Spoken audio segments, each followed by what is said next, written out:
SBI life अगर आप देखें 1311 पे आपको स्ट्रॉन्ग और स्टेबल लगता हुआ। एक दो मैं चार्ट चेक ले लेता हूँ यहाँ पे। और निफ्टी आईटी जरा प्लीज लेके आइएगा, जो बात आशीष बार बार कह रहे थे। यस, निफ्टी आईटी आज 4 अटेम्प्ट के बाद, मतलब सक्सीड नहीं हो पाया था, आज अपने 100 डे एक्सपोनेंशियल मूविंग एवरेज के ऊपर डिसाइसिवली ट्रेड करता हुआ।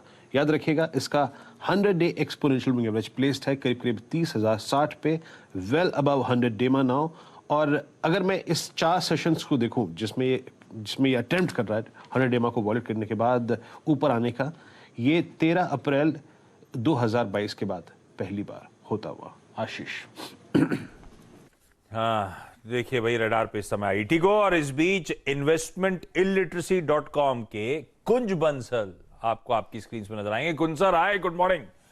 कुंज सर, बहुत बढ़िया, 17,900 देखने को मिल रहा है। ये on the way upside, market लगातार सरप्राइज कर रहा है, और मेरे ख्याल सरप्राइज इसलिए भी कर रहा है, हम में से कई लोग अभी भी डिनायल में है कि ग्राउंड रियलिटी तो कुछ और ही है, लेकिन खैर इक्विटीज की अपनी चाल है। अब इस मूव्स के बीच में एक कंसर्न आ गया है।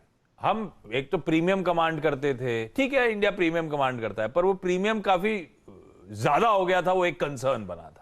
अब इस वापस मूव्स के बीच में फिर से वही कंसर्न इमिनेट हो रहा है कि हम ज्यादा फिर से एडिशनल प्रीमियम कमांड करने लगे हैं। वैल्यूएशन को लेकर वापस दिक्कत आने वाली है क्या? क्योंकि जो इंडिया की परफॉर्मेंस थी, हाँ उम्मीद से अच्छी थी, लेकिन ईपीएस ओवरऑल कट्स ही आए ना। जी हाँ, तो ये कंसर्न क्या है कि अनफॉर्चुनेटली दोनों तरफ हो जाता है। अब हम ऊपर आ गए हैं तो कंसर्न है कि वैल्यूएशन, जब हम नीचे थे जून में तो कंसर्न था कि क्या हो गया, इकोनॉमी खत्म हो गई क्या, हिंदुस्तान बंद होने वाला है क्या, मार्केट बैठ जाएगा क्या। तो इसका कोई अंत नहीं है। पर मैं आता हूं आपके प्रश्न पे सेंसिबल और जेन्युइन जवाब देने के लिए। वैल्यूएशन एक फंक्शन है मार्केट में डिमांड और सप्लाई का भी, बिसाइड्स फाइनेंशियल तो इंपॉर्टेंट है ही, मैक्रो इकोनॉमी की performance as well as micro यानी कि कॉर्पोरेट्स की इंडिविजुअल परफॉर्मेंस का फंक्शन तो है ही है, पर demand and supply, market sentiment या लिक्विडिटी इनफ्लो का भी फंक्शन है। और अब हम देख रहे हैं कि करीब 7-8 महीने की डोमेस्टिक इनफ्लोस तो हमेशा से थे, म्यूचुअल फंड्स में, रिटेलर्स डायरेक्टली और म्यूचुअल फंड के थ्रू, और डोमेस्टिक इंस्टीट्यूशंस में भी। पर ग्लोबल इनफ्लोस हम जानते हैं कि 7-8 महीने नेगेटिव थे, करीब $10 बिलियन के आसपास, और अब पिछले करीब 1 महीने, सवा महीने से पॉजिटिव टर्न हुए हैं, और ऐसा लगता है कि चलते रहेंगे। अब अगर ये चलता रहेगा कि ग्लोबल इनफ्लो आता रहेगा, डोमेस्टिक इनफ्लो भी कम, भी भले थोड़ा कम हो गया है, जो हम म्यूचुअल फंड इनफ्लो नंबर्स जो जुलाई के आए थे उसमें देखें तो, पर फिर भी नेट पॉजिटिव है। तो ऐसे में ऐसा लगता नहीं है कि वैल्यूएशन करेक्शन मिलेगा या उसकी वजह से बाजार में नीचे आने जैसा। इनफैक्ट जो आपने खुद कहा कि डिनायल में ही ज्यादा बाजार चलता रहता है, डिसबिलीफ में ही चलता रहता है। और ये जो रैली आई है इसमें मेरे ख्याल से बहुत कम लोगों ने पार्टिसिपेट किया है, एफआईआई ने ज्यादा पार्टिसिपेट किया है। जो ऑनगोइंग बेसिस थे वो जरूर पार्टिसिपेट करते रहे, बट जिन्होंने पैसा निकाल लिया था या जो नए लोग आने वाले थे वो नहीं आए, क्योंकि रैली बहुत शार्प आ गई। पर बाजार में ऐसा ही होता है। तो वैल्यूएशन के कंसर्न हमेशा से हैं और रहेंगे। अगर हम हिस्टोरिकल नंबर्स पे मार्केट कैप टू जीडीपी देखें या पीई रेशियो के बेसिस पे देखें, तो हिंदुस्तान या ग्लोबल मार्केट्स के एवरेज से प्रीमियम पे देखें, तो हाँ, हम अभी से already higher end of range पे आ गए हैं। पर मुझे नहीं लगता है कि वो एक कंसर्न बाजार में रहेगा वापस से करेक्शन आने के लिए। करेक्शन क्या रहेगा कि जो ऑयल इतना शार्पली 120 से अब करीब करीब $90 आ गया है, वापस 110-120 हो जाए, जो अभी लगता नहीं है। तो जो मेटल प्राइसेस नीचे आ जाए तो वो कंसर्न रहेंगे। ठीक है, तो आप तो खैर, मैंने तो ऐसी एक कंसर्न था तो उसे रेज करा। मन तो सबका तेजी का है, स्क्रीन चीख चीख के कर रहा है, तार जैसे निफ्टी खड़ा हुआ है। डॉक्टर साहब 1 साल का चार्ट दिखा भी रहे थे। तो फिर कौन सर, यहां से मोमेंटम के और ट्रैक्शन के और तेजी के कैटलिस्ट क्या रहने वाले? जी हाँ, तो मुझे लगता है कि मोमेंटम, तेजी, ट्रैक्शन, आपने अच्छे शब्द यूज किए, उनका मेजर ट्रिगर या मेजर रीजन तो ग्लोबल एफआईआई फ्लोज ही रहेंगे। तो ऑब्वियसली एक अंडरलाइंग अजम्पशन है कि वो पॉजिटिव रहेगा, तो क्योंकि वो डिमांड को क्रिएट करते रहेंगे। अब हम उसको एक्सटेंड कर सकते हैं कि वो क्यों आएंगे या किस फंडामेंटल्स को देख रहे हैं। तो वो इन फंडामेंटल्स को देख रहे हैं कि जैसा अभी मैंने बात की, कमोडिटी प्राइसेस में जो शार्प करेक्शन पिछले 4 से 5 महीने में हो गया है। ऑयल का मैं ऑलरेडी बोल चुका हूं, 120 से कल का इनफैक्ट 3-4% का करेक्शन था, ग्लोबल मार्केट्स में बहुत शार्पली हो गया है। करीब करीब सारे मेटल प्राइसेस, फेरस और non ferrous, steel, aluminium, copper, zinc में करेक्शन हो गया, और करेक्शन चालू है। अगर हम एफएमसीजी के रॉ मटेरियल्स की तरफ आए तो पाम ऑयल में करेक्शन चालू है, गेहूं में करेक्शन चालू है, दूध अभी भी थोड़ा सा ऊपर है, और या बल्कि ऊपर की तरफ बढ़ रहा है, मिल्क। बट अदरवाइज उसमें भी करेक्शन चालू है। तो इन करेक्शंस की वजह से जो कंपनीज के नंबर्स में मान लीजिए सितंबर में नहीं भी आता है, दिसंबर में फिर से मार्जिन इंप्रूवमेंट आ जाएगा, वो एक ट्रिगर है बाजार का। ऑलरेडी बाजार ने कुछ डिस्काउंट कर लिया है, पर मुझे लगता है वो एक है। दूसरा है कि मॉनसून की नॉर्मलसी ऑफ कोर्स कई जगह एक्सेस हो गई है, बाढ़ आ गई है, पर फिर भी वो एक ट्रिगर है कि उसकी वजह से क्रॉप अच्छा होगा।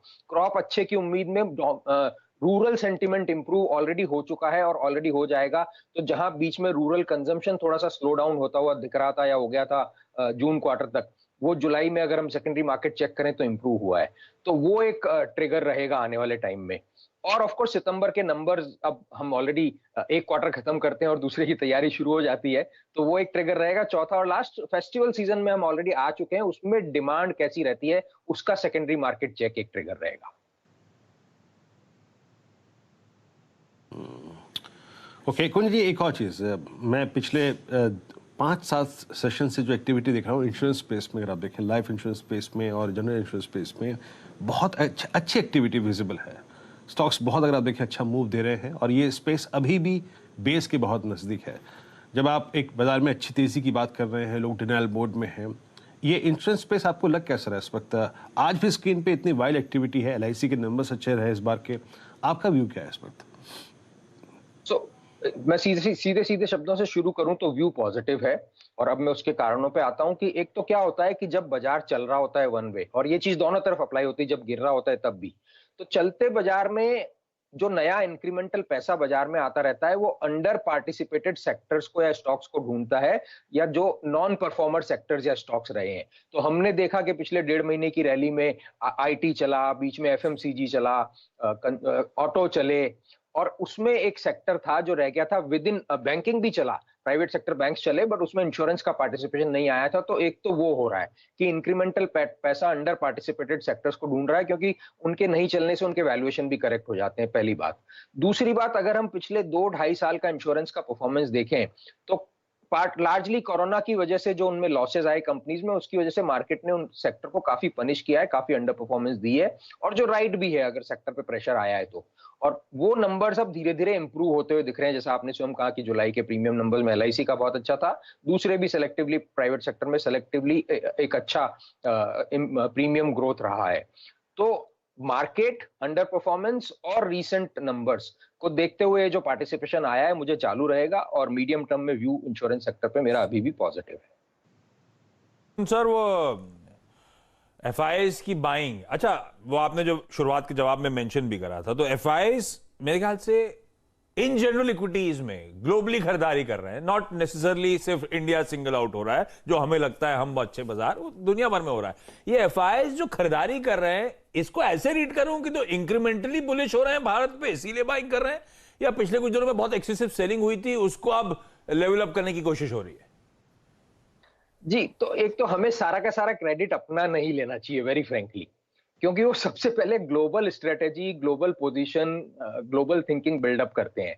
उसमें फिर वो अपने एलोकेशन देखते हैं असेट क्लासेस में, डेट, इक्विटी, कमोडिटीज में, और विद इन इक्विटीज को जो पैसा अलोकेट करते हैं उसमें फिर वो डेवलप्ड मार्केट, इमर्जिंग इकोनॉमी में किस में कहाँ डालना है, तो वो करते हैं। तो आपकी बात सही है। तो ऐसे ही जब विड्रॉल चल रहा था 9-10 महीने, तब भी सब जगह से चल रहा था। तब ऐसा नहीं है कि उन्होंने खाली इंडिया को पनिश किया। इनफैक्ट इंडिया तो इफ एट ऑल मंदी के बावजूद भी रिलेटिव बेसिस पे बाकी सारी इकोनॉमी से अच्छा कर रहा था, पर जब वो पैसा निकाल रहे थे तो सब जगह से निकाल रहे थे।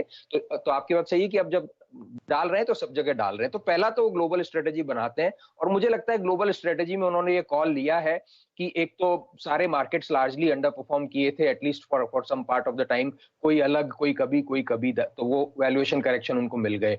दूसरा, ऑफ कोर्स ग्लोबल मार्केट्स में मैक्रो और माइक्रो परफॉर्मेंस में प्रेशर था, कुछ कोरोना के चलते, कुछ रशिया यूक्रेन के बाद, और उसके पहले से भी कमोडिटी प्राइसेस बढ़ रहे थे उसकी वजह से, और जो इन्फ्लेशन, स्पेशली हम लोग तो हिंदुस्तान में फिर भी इन्फ्लेशन के अप्स एंड डाउन्स देखने के बहुत आदी हैं, बट अगर जैसा मैंने कुछ लोगों से बात की, यूरोप जैसे एरिया में या अमेरिका में उन्होंने इतने हाई इन्फ्लेशन 8-9% कभी देखे ही नहीं। इट्स लाइक हमारे यहाँ राजस्थान में कई बार जब बच्चे 2-3 साल तक पैदा होते हैं और 2-3 साल बरसात नहीं होती है डेजर्ट एरिया में, तो वो सरप्राइज हो जाते हैं 1 साल बरसात आ जाए तो वैसा उन लोगों के लिए 8-9% का इन्फ्लेशन एक एडजस्ट करने वाला नहीं हो पा रहा है। तो उसकी वजह से डिमांड में बहुत प्रॉब्लम आ गई थी। तो ये सब फैक्टर्स अब एड्रेस हो रहे हैं, तो सबसे पहले तो एफआईआई ने मुझे लगता है कॉल लिए कि अब इक्विटी मार्केट्स में आने का टाइम हो गया है। और with in that of course India के फंडामेंटल्स भी इंप्रूव हो रहे हैं, और इसीलिए मेरी उम्मीद है कि ये इनफ्लो चालू रहना चाहिए। ये इसका एक और एग्जाम्पल राजस्थान के साथ साथ कि कोविड टाइम्स जो बच्चे नर्सरी में जाने वाले थे उनको रियलाइज ही नहीं करा कि स्कूल भी कोई चीज होती है, 2 साल तक 3 साल तक घर ही रहे, तो उनके लिए भी सरप्राइज था बाहर की दुनिया। लेकिन बढ़िया कुंसर, मजा आता है, आते रहा करिए, बढ़िया व्यूज मार्केट्स पे आपके सामने कुंसर के, सारी डिटेल स्क्रीन पे आ जाएंगी, विजुअली ग्राफिक्स के तौर पे भी। फोकस शिफ्ट कर रहा हूं मार्केट बिग वॉइसेस से आज के कॉर्पोरेट स्कैन की तरफ, और